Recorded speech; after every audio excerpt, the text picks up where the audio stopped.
இனிமே நான் யாரு மேலேயும் கோபப்பட போறதில்லை. ஈஸ்வரா, இங்கேயும் வந்துட்டியா? நான் உன்னை தேட போறதே கிடையாது. உன்னை தேடி தேடி என் காலு குட்டையானதுதான் மிச்சம்.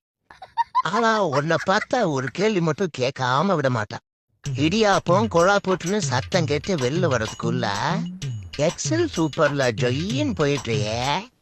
நீ வியாபாரம் பண்ண வரியா இல்ல பொண்டாட்டி தொல்லை தாங்க முடியாம வண்டியில ஸ்பீக்கர் கட்டி சுத்துறியா?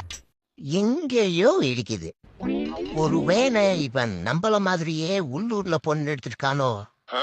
ஏன்னா அவங்க அம்மா வீட்டுக்கு போயிட்டு வரேன்னு சொல்லிட்டு அரை மணி நேரத்துல வந்துருவான். நம்ம வருஷத்துல ஒரு தடவை இந்த மாதிரி வந்து என்ஜாய் பண்றோம். இவன் டெய்லி என்ஜாய் பண்றானோ?